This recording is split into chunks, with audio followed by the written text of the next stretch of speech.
In this video, I'm gonna show you some chess traps for white that you can use to trick your opponents and win easily. So let's get started. So after d4 knight f6, here you play bishop g5, he goes e6, then you just develop the knight and after d5, you play e3, bishop e7, prepares to castle, but then you have bishop to d3, you castle here and after knight by d2, seems like it's a normal game, but after knight by d7, you will play c3. He goes p6 to fianchet to the bishop, but then you play queen a4, and after bishop b7, you play knight to e5.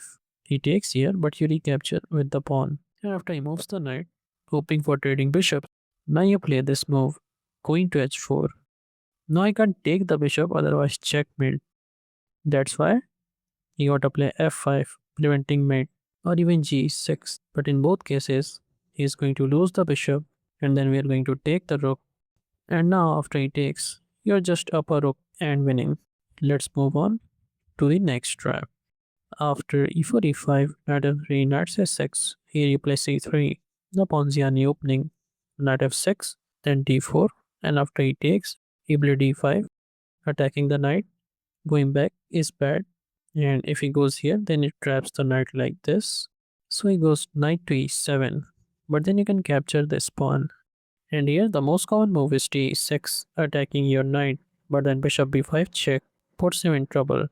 c6 blocks the check, but then you can take this pawn.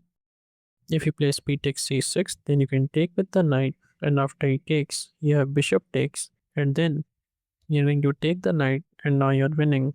But what if here he plays d takes e5, capturing your knight, but then you can take this pawn with a discovered check. You blocks with the bishop, then you take with the queen, and after he takes, you can promote to a queen. You can just take everything and the queen, and you are winning. Let's move on to the next trap.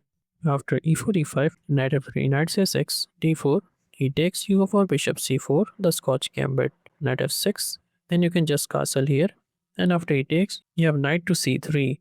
Now this is turned into the Nack-Manson gambit, but can't he just take this knight with the pawn and now he's winning?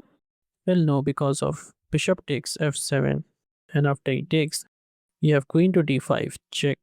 He goes here. Now you don't take the knight, instead play rook to e1, putting you in more pressure. So you can just play bishop e7, blocking the check. Now you take. And let's say you make a random move like d6, opening up his bishop. But then you can bring your bishop, and after something like rook to f8, since he can't do anything, you can bring the other rook. And now it's over for black here.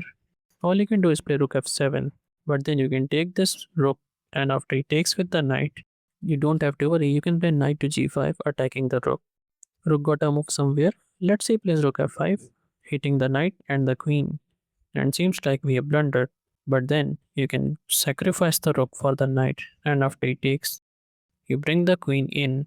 He goes here, then you take the queen, and after this move, you can take this pawn. And now this is an easy win for white here. Well, if you enjoyed these chess traps, then don't forget to give this video a like, and here are some more amazing chess traps like these. And don't forget to subscribe and turn on the notification bell so you don't miss more of these videos.